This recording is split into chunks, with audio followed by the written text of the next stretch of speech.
can stop him. Explore a new world, reunite with the princess, and flatten the king. Master the thousandfold arms to grab, twist, and smash like never before. Line 'em up and knock 'em down in a new 360-degree battle system.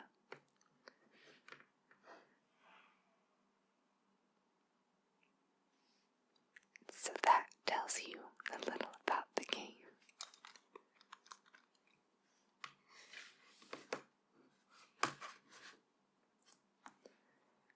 So basically, the main points in this Paper Mario installment is a new battle system and a couple new gimmicks. I'll do my best to insert clips and footage that I took. So the battle system is more of a puzzle game than a fighting battle system, in my opinion. You have a ring. There's 4 layers going around and then also like vertically up and down. To maximize your attack power, you need to group the enemies in either a straight line or like a square of 4. And you only have a certain amount of moves per turn.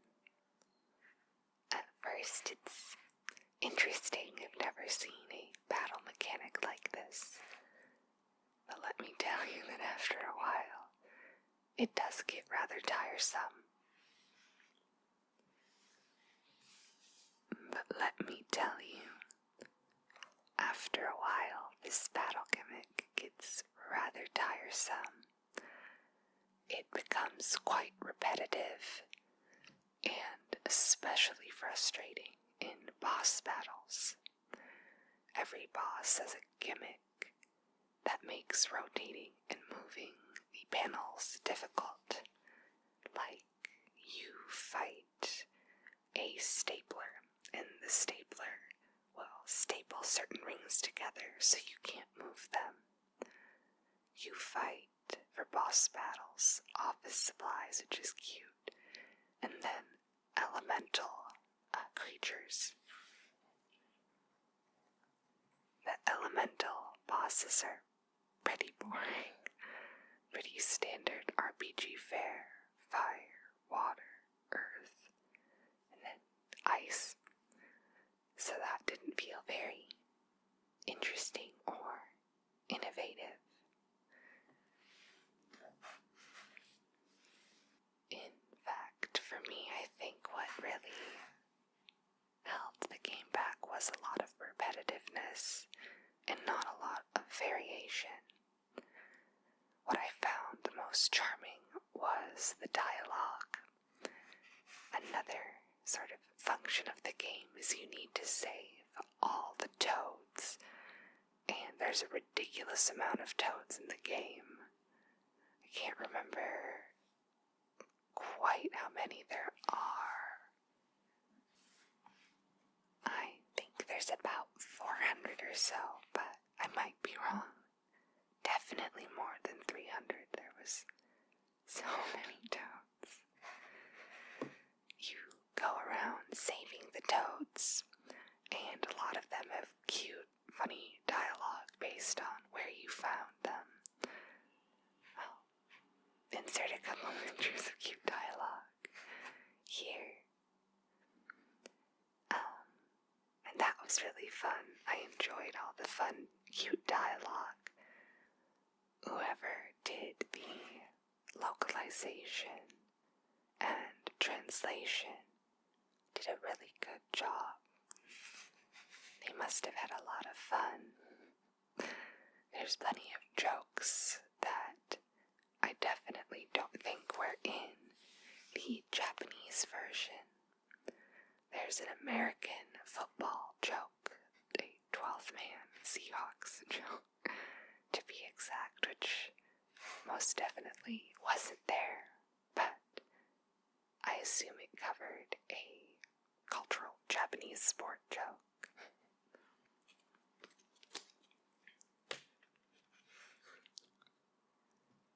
The inside is very cute. All of the regular enemies you fight are origami versions of regular Mario enemies, which I do think is a cute art style in the game.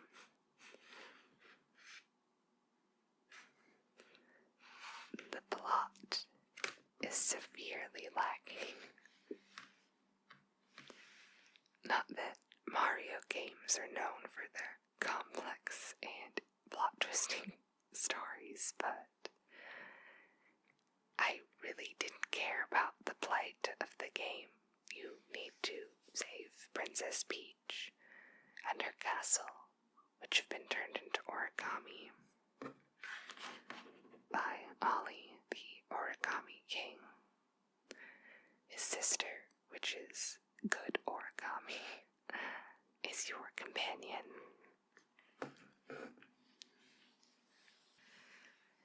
For some reason, he is evil, and it's only explained later why he's evil, and it's an incredibly silly reason, like so unbelievably stupid that it made the whole game seem incredibly underwhelming. I think a good way for me to also highlight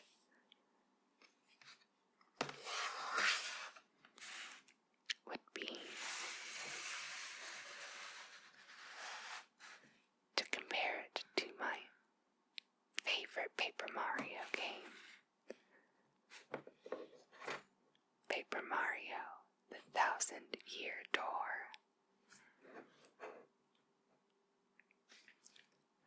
Arguably, I've really only played 3 or 4 Paper Marios out of the 6.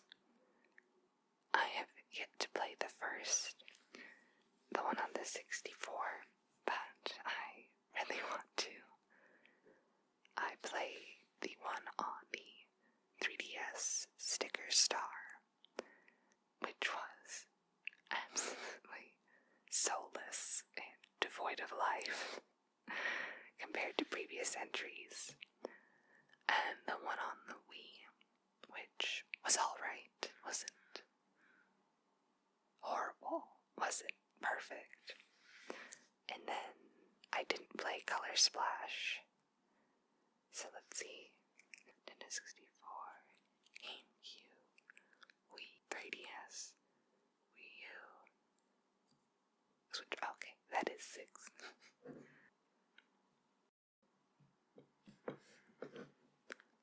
So, what I love about 1,000-Year Door is the party members. You have all these interesting, quirky characters with unique abilities that you can have. You can only have one at a time. Origami King does this a teensy bit. Occasionally you'll have a additional party member, but what's frustrating is you don't control them, and it's not guaranteed that they will attack at all for that round, and occasionally they miss.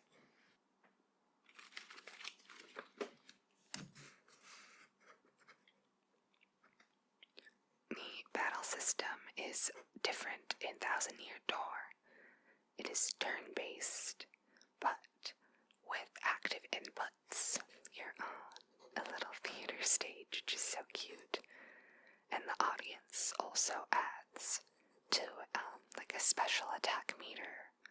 They can throw healing items at you. They can throw items that hurt you, which they do something slightly similar in Origami King. The more toads you save, you can call upon them in battle assist you. But what's frustrating is it's all money-based. Everything, and I mean everything, in Origami King relies on money. You never really level up, besides gaining more HP points. But you do eventually get better weapons that you coincidentally find. But you don't keep the weapons, they break. So you're repeatedly buying weapons more and more. You have to have multiple of each kind, boot and hammer, to be effective. So it's frustrating having to always have enough money to have enough weapons to just play the game. You use money to call upon the toads as well, and I don't know, something seems so soulless about having to exchange money for everything in a game and not just level up your ability. In Origami King, the only really origami related thing Mario can do is he has this ability, the 1,000-fold arms, which occasionally come in handy for environmental situational puzzles and then in battle. But for a game with origami in its title, that's the only origami, like paper folding thing Mario can do.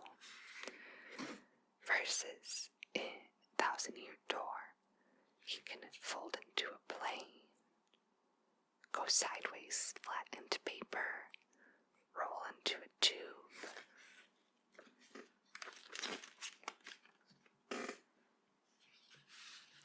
Doesn't show it, but he origami folds into a little boat to travel on water. And I get that they might not want to recycle things from a previous game, but for having origami in the title, the origami was lacking, in my opinion. But I guess your little sidekick is the one doing all the origami related things.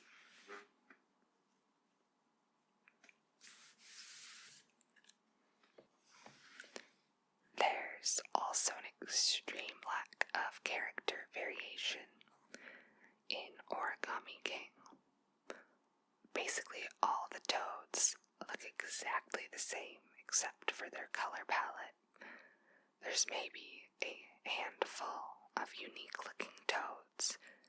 There's a DJ Toad, this ancient submarine captain toad, a fairy toad, like a toad on a little ferry boat, the ship captain toad, and there's little like lab worker toads, but that's kind of where it ends.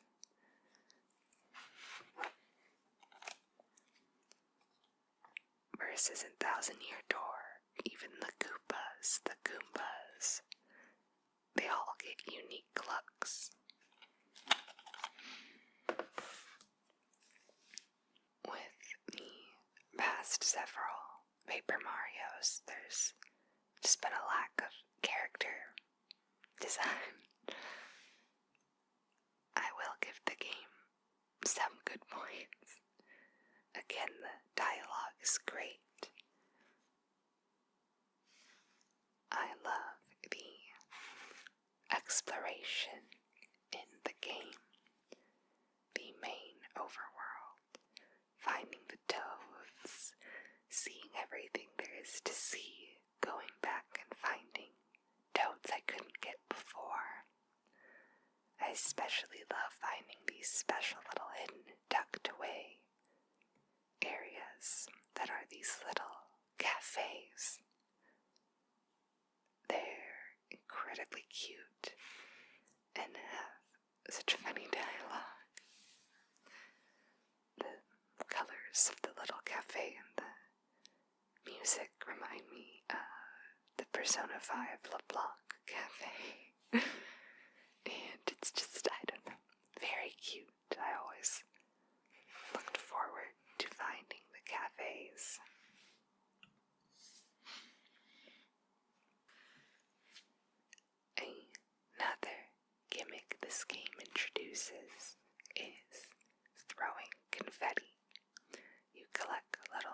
scraps of confetti and use it to fill missing areas and holes in the world.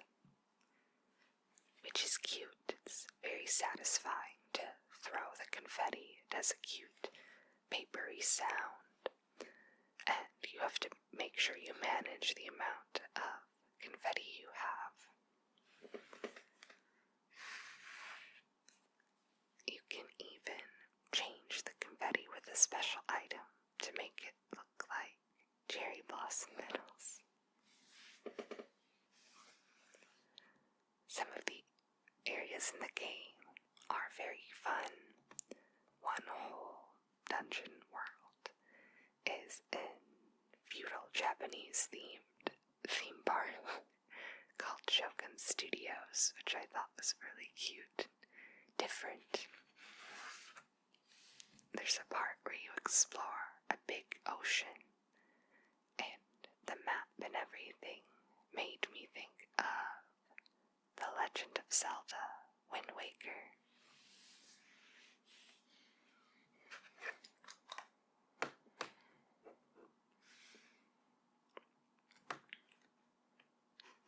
It's also a very long game, which is nice. You can spend a lot of time on it.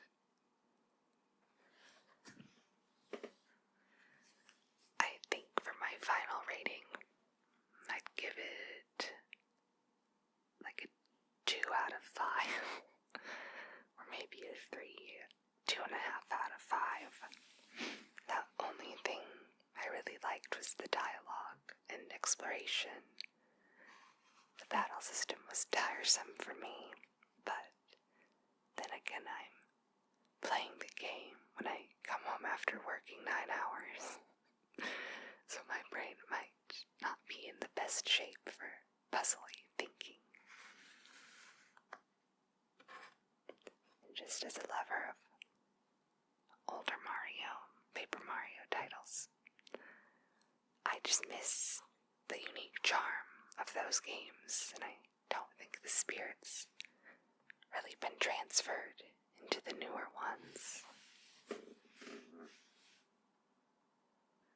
If you were thinking of getting it, I wouldn't say no. It is a fun game. I think you'll enjoy it. If you aren't attached to the older Paper Marios, it is one of the better new Paper Marios, I think. I didn't play Color Splash, so I can't compare there. I know some people like that one as well.